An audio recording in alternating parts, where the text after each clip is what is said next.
Olá, telespectador e telespectadora do canal Viver Brasil, canal 9527 HD, canal NET TV. E também as nossas mídias sociais, em especial o YouTube, que é muito bem assistido. Queríamos hoje falar de um tema muito importante aqui no programa Segurança Jurídica Brasil. Falar sobre advocacia, falar sobre OAB, falar sobre Caixa de Assistência dos Advogados no Brasil todo. E para isso, nós estamos recebendo o advogado na área de direito empresarial, colega advogado no Distrito Federal, que preside a Caixa de Assistência dos Advogados lá no Distrito Federal e também preside a CONCAD. Ele é o coordenador geral das caixas de assistência em todo o Brasil. Seja bem-vindo, Eduardo Ataíde.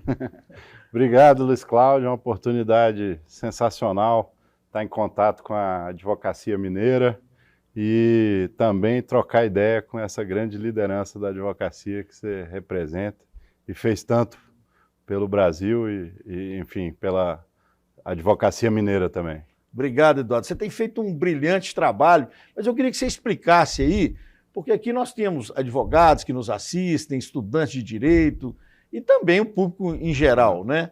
Explicasse o que é a Caixa de Assistência, para que existe, né? E qual o papel dela, principalmente na pandemia, né? Os advogados puderam ver a força da Caixa nesse momento mais difícil da história da humanidade recente, né? Isso, eu sempre digo que a Caixa de Assistência é o braço assistencial do sistema OAB, né? Nossa categoria optou de forma muito clara, e através da criação das caixas de assistência, por termos uma concepção de que ninguém fica para trás. Você conhece porque é um grande caixista, tem uma história junto à Caixa de Minas. Você conhece essa história, mas talvez os telespectadores e as telespectadoras não conheçam. A primeira caixa ela nasceu da seguinte forma: colegas de São Paulo, saindo do fórum, se depararam com uma pessoa em situação de rua e se apiedaram daquela pessoa. No atendimento àquela circunstância, ali tinha um contexto de alcoolismo.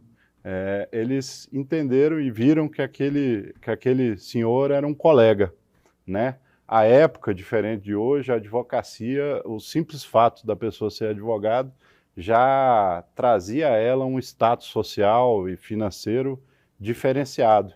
Então, aquele caso chocou os colegas.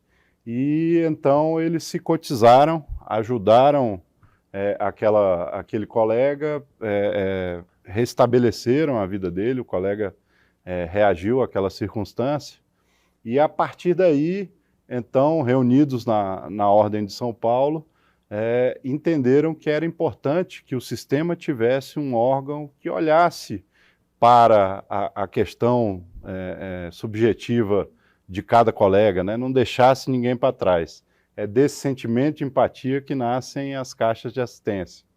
Né? Hoje, a nossa sociedade é muito mais complexa, a advocacia tem que lidar com uma situação financeira diferente daquela época, mas remanesce entre nós esse sentimento de, como eu disse, empatia e solidariedade que norteia aí a criação das caixas, né?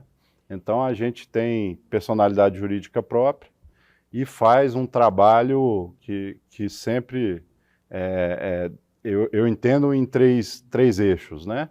A gente trabalha através das caixas em conjunto com a OAB-Prev a questão da previdência, trabalha também com muito foco a questão da saúde suplementar e também, no terceiro eixo, a questão da qualidade de vida, enfim, convênios que dão possibilidade de acesso à cultura, a lazer, ao advogado e seus familiares, né?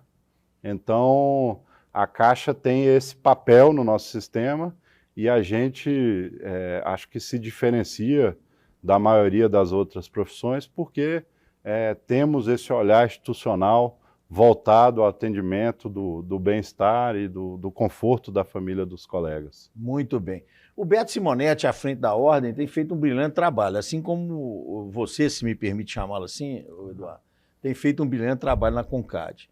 Esse entrosamento é fundamental, né? Até para que possam ser feitas todas as mitigações, né, que a advocacia precisa hoje, porque é uma atividade profissional que realmente tem sofrido bastante, né? Não, sem dúvida. Hoje a gente tem um contexto nacional em que o Brasil tem mais advogados que os outros países do mundo. Atingimos 1.300.000 advogados e advogadas. Isso causa uma dificuldade no mercado de oportunidades, né? Eu não estou entre aqueles que acham que a advocacia não tem espaço. Eu vejo uma série de novos nichos e vejo uma série de novas oportunidades. Mas, por outro lado, a gente também não pode fechar os olhos que existe, de fato, uma precarização das relações cliente-advogado. A gente sabe que muitos colegas são obrigados a cobrar preços baixos para fechar cliente, no início da carreira, principalmente. E o presidente Beto, ele tem uma concepção muito clara de uma OAB de portas abertas. Isso é o norte do trabalho dele. Ele trabalha muito a questão da interiorização para que o advogado do interior tenha acesso às mesmas iniciativas que os advogados das capitais, dos grandes centros. E esse contexto ele só é possível porque a liderança do presidente Beto nos dá muito apoio. Eu digo sempre que a pauta assistencial ela depende de apoio e de compreensão de todo o sistema. E esse compromisso do presidente Beto de levar cada vez mais os serviços da OAB para todos e também ter uma instituição de portas abertas para que o advogado e a advogada de fato influenciem os processos, só existe em função dessa coesão que ele construiu com todos os atores dos sistemas, né? E as caixas de assistência nesse contexto têm recebido muito apoio da diretoria, do presidente Beto, e isso com certeza é um vetor importante para que nós possamos construir soluções, né? Hoje a gente vive ainda o rescaldo do período pandêmico. A pandemia foi um momento de assistencial por excelência, né? As caixas receberam um aporte financeiro do Conselho Federal específico para lidar com essa dificuldade. Muitas caixas entregaram, inclusive a do DF, alimentos para os colegas, porque muitos advogados em início de carreira viviam de audiência, de realizar diligências, e de uma hora para outra os tribunais fecharam.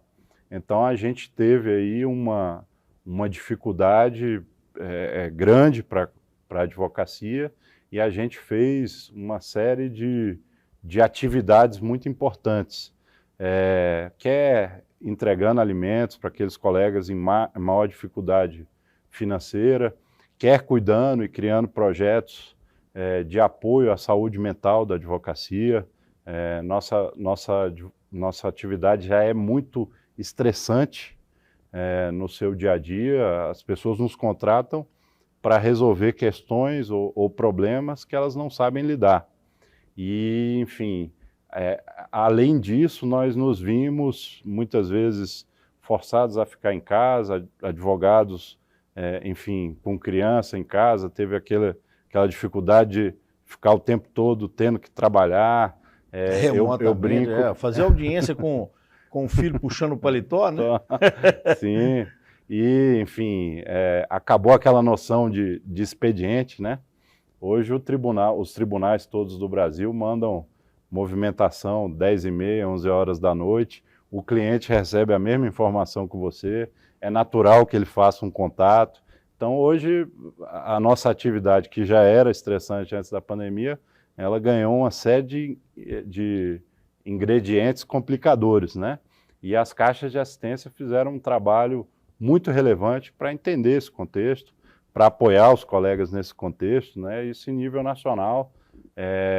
enfim, a CONCAD, na gestão passada, fez um trabalho muito importante. Os números de atendimento à saúde mental são enormes. Enfim, no Brasil inteiro, a gente estabeleceu programas para cuidar desse momento, para que os colegas entendessem esse momento e pudessem viver com normalidade, mesmo num momento anormal, né? E as campanhas de saúde mental muito importantes, né? Porque é um momento de muita depressão entre colegas, né? Tivemos colegas aí que sucumbiram à doença, tivemos colegas que suicidaram. Realmente um momento muito trágico. Eu tive a oportunidade de presidir a Caixa nesse período e foi uma experiência ímpar na minha vida, ao seu lado, você no DF, eu em Minas Gerais, e realmente foi uma experiência gratificante, porque muita gente, depois de ser presidente da Caixa, vai ser presidente da OAB, né? No meu caso foi o inverso, né?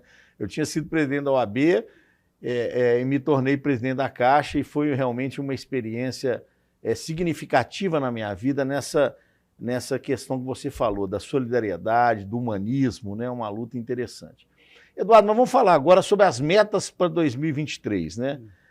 Dizem que o trabalho realmente começa depois do Carnaval, né? Mas não é isso, nós estamos trabalhando desde janeiro. Mas agora, né, vamos falar assim, quais são as metas do sistema OAB? Eu gosto de falar sistema OAB, porque eu odeio a divisão OAB e Caixa, né? Eu acho que a Caixa é um órgão que tem que somar com a OAB e eu sei que você faz isso com maestria, mas quais são as metas para 2023 com maior destaque? Isso, você tem toda a razão, Luiz Cláudio. Essa divisão de OAB e Caixa não faz sentido. Nós temos todos que remar para o mesmo lado. Sei bem que a sua experiência sempre foi de congregar e isso sempre foi um exemplo para todos nós. Mas a gente tem algumas pautas aí importantes de trabalho junto à CONCAD que já vão começar a funcionar a partir desse ano. Com destaque inicial pelo momento a Olimpíada da Advocacia. A gente, no contexto da pandemia, não conseguiu fazer os jogos dos advogados, que eram realizados uma vez a cada 3 anos, normalmente no ano do meio do mandato, que é de 3 anos, e a gente decidiu, então, nessa gestão, fazer um grande esforço. Vamos fazer as Olimpíadas da Advocacia em julho, em Goiânia, de 3 a 9 de julho. Vamos ter 19... Goiânia que tem um centro de lazer espetacular, né? Como é que chama lá? Isso, é o CEL. CEL. É o Clube da Advocacia lá. É um equipamento belíssimo. A OAB e a Caixa de Goiânia estão fazendo um investimento muito bom para melhorar ainda a estrutura. Nós vamos ter os esportes coletivos de futebol e vôlei fora do CEL e as outras modalidades todas por lá. É uma retomada do sistema OAB para a pauta dos esportes. Vamos abrir as inscrições agora no dia 3 de abril para toda a advocacia nacional e, sem dúvida, que será um grande momento para a advocacia. Nós estamos esperando em torno de 4.000 advogados e advogadas. Na nossa gestão, junto à CONCAD, a gente reforçou a comissão da mulher junto à CONCAD e estamos também nessa atividade das Olimpíadas, mirando o acolhimento das advogadas, a participação delas. Então, o ambiente vai ser um ambiente de acolhimento à mulher. Enfim, estamos muito animados com essa retomada e sem dúvida, que prospectivamente estamos dando um passo muito importante para que o advogado fazendo esporte com o apoio da nossa instituição tenha ainda uma qualidade de vida muito maior. Você mesmo bem colocou, sabendo muito bem o que faz, que a questão da saúde mental é uma questão importante. E o esporte, sem dúvida, é uma forma de se atingir, ainda que indiretamente, uma qualidade de vida melhor, bem-estar, né? bem-estar melhor, e a gente tem que retomar essa pauta e fazer um grande trabalho. Nós da diretoria da CONCAD estamos muito animados. O presidente Beto Simonetti já assegurou a participação dele nas Olimpíadas e todo o sistema está muito animado com essa retomada. Se tiver um beach tênis, eu vou me arriscar lá, viu, Eduardo? E vai ter. Nós vamos dar um intervalo, vamos voltar falando sobre vacinação, sobre a Conferência Nacional da Advocacia e outras metas do CONCAD e da OAB Nacional para 2023. Um abraço, até logo, logo. Então.